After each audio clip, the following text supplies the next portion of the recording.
I can't believe it, guys. The day is finally here. My 997 Carrera is finally fixed, I think. After my last failed attempt at getting the multiple cylinder misfire fixed by replacing the spark plugs, ignition coils, and injectors, I decided to take my car to Callis Rennsport down in Los Angeles, down in Torrance. The head foreman at Callis Rennsport, Tony Callis, is known as a Porsche specialist, and so even though their labor rate is quite high, I decided to let them tackle the car. And what they found after 2 full days of diagnosing my car's issues, they found that the dual mass OEM flywheel was not replaced when the clutch was replaced around 20,000 miles ago. Leave it to Porsche to over-engineer a flywheel for a 911 because it's a dual mass flywheel, meaning it actually has 2 separate flywheels. And my understanding is that they are somewhat coupled together by a spring.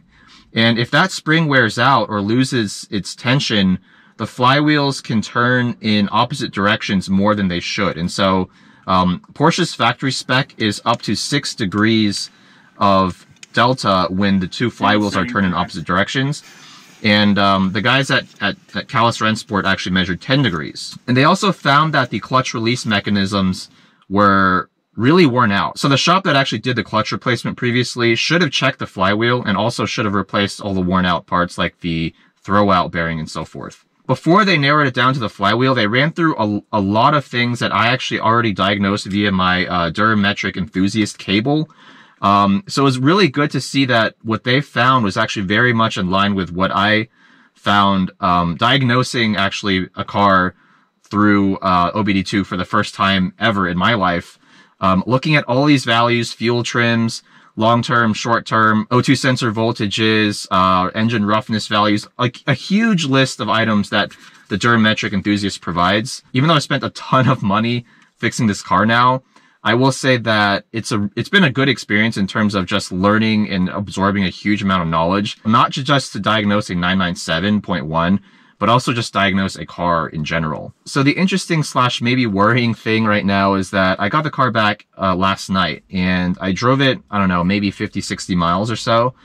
And I noticed that I can still get the engine to hesitate quite noticeably at low RPMs, around 1500 RPMs, if I'm in 2nd, 3rd, 4th gear and I give it more than about half throttle. Like basically the engine feels like it's cutting power for a split second and then it resumes. Same exact symptoms that I felt previously. The roughness values on some of the cylinders are still around in the 1.5 to 2 range, which is not exactly perfect. I mean, they should be a lot closer to 0, or at least less than 1. Maybe it's possible that the actual hesitation I was feeling is not related to the misfire. I mean, I'm not really sure, and I won't be able to find out for sure until I drive the car more, do more drive cycles on it, and see if I can get that check engine light, or the fault codes at least, to re-trigger. Another thing to note, though, is that this car has aftermarket fab speed catalytic converters, like the X-pipe design. So I'm not sure if that could be affecting what the computer is seeing in terms of values from the O2 sensors, since they're plugged into the X-pipe.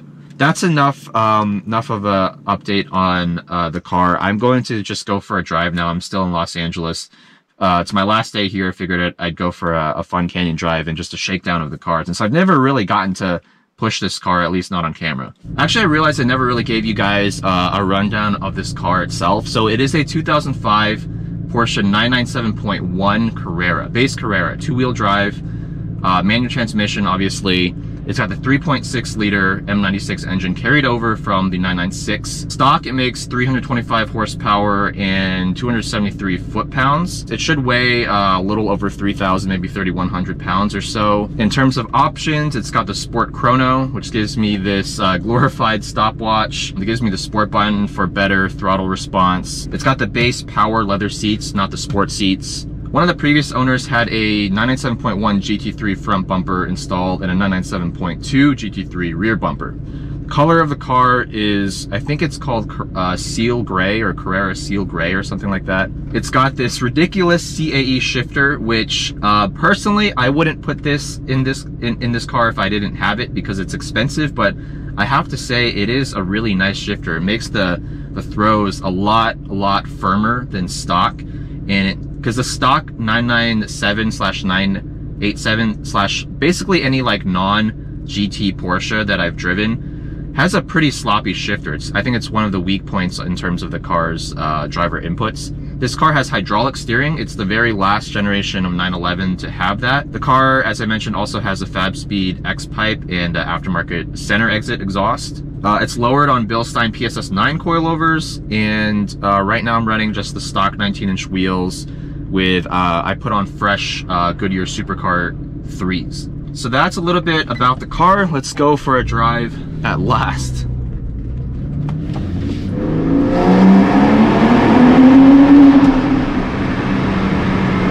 Gotta love that flat 6 naturally aspirated sound.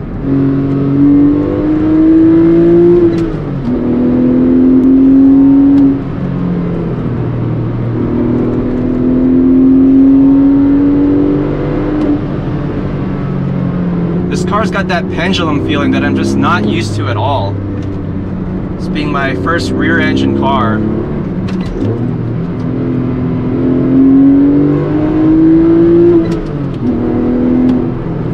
Despite all the bad rap that the M96 engine gets, it actually feels really good behind the wheel. Great throttle response, great sound, revs out to 7,300 RPMs, very linear across the rev range. Front end sticks in this thing in the canyons. It's only got a 235 section front tire, a 295 rear. It's got plenty of front end grip. Obviously the rear end traction is basically unlimited for street driving.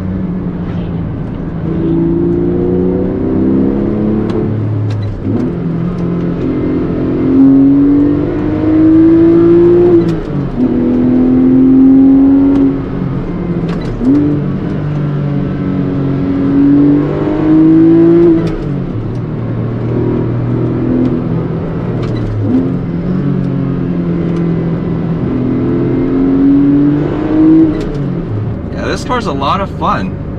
On the downhill, it's not the most confidence-inspiring thing because I do have stock brakes, stock pads.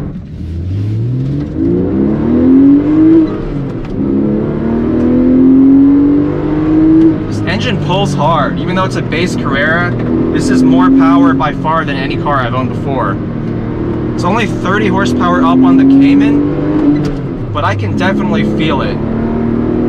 There's more top end, more mid-range. This car really wants to be trail braked into a corner to get that front end to stick. Weight transfer technique is just a little bit different in this car compared to a mid-engine. See, I do feel the front end get a little bit light if I don't trail brake on corner entry.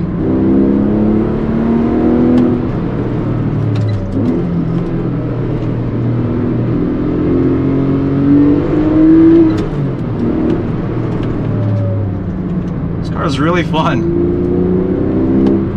It's got just the right balance of that analog raw feel to it with a hydraulic steering, the naturally aspirated engine, relatively lightweight, but it's also just comfortable and easy to drive.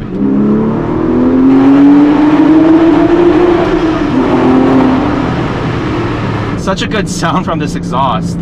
It's not overly loud, there's no drone really at all, but it sounds pretty good at wide open throttle.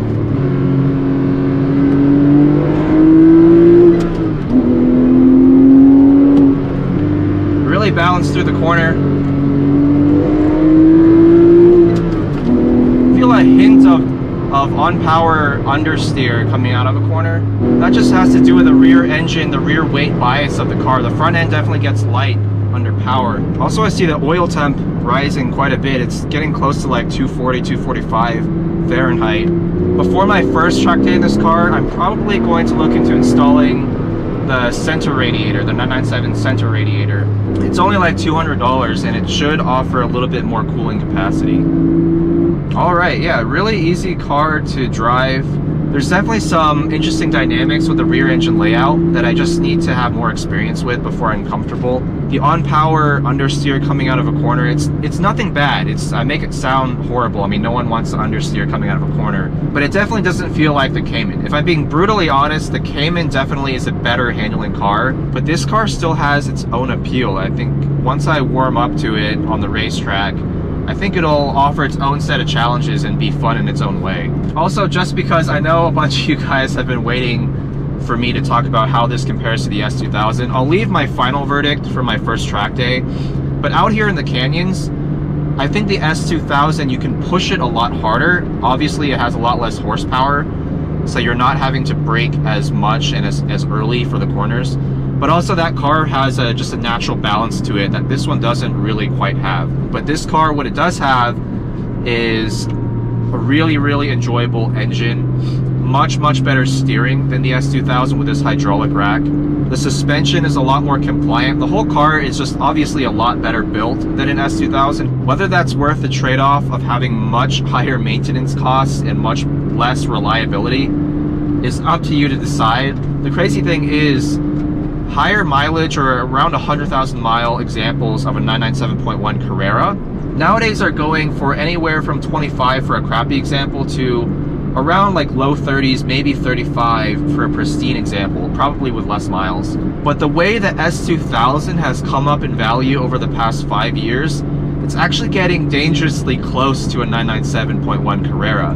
I would say an S2000 in similar condition with similar mileage for an 06 plus AP2 is probably only around 5 to 8 grand less currently than a 997.1 Carrera. And that's just crazy to think about, because the MSRP of this car is around $80,000, depending on options, could be a bit more or less, back in 05, whereas an 06 plus S2000 was a $35-ish thousand car back in the day.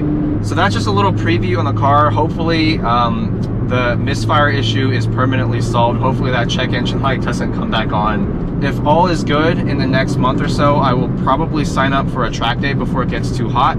Again, a big shout out to Callus Rennsport, particularly David, the service advisor. It was actually pretty funny because when I went to the shop to pick up the car, he was like, by the way, do you run a YouTube channel called Zygrene? And I was like, yeah, how did you know? And he said he actually bought a super minty low mileage AP1 S2000 from NorCal of all places just a couple months ago, and he's watched a lot of my S2000 videos, even said he watched like one of my Prelude videos from way back in the day. So shout out to David at Callus Rennsport. He was super amazing to work with. He sent me really detailed reports on a daily basis with photos and videos. I could basically monitor the progress of my car in real time. It's been a long journey with the car so far, and I've barely put any miles on it, so let's hope it's all squared away now. By the way, I'll do a full update video later about the actual maintenance cost and the cost of ownership of this car. Obviously, it'll kind of be skewed for me because I've spent so much time and money just trying to fix some of these issues. But I think it'll really be just helpful for any potential 997.1 or even like 996 or 987. A lot of these cars around that time period, the Porsches, have a lot of the same issues. So hope you guys enjoyed this video. Please stay tuned. Follow me on Instagram for live updates about the car, and I'll catch you next time.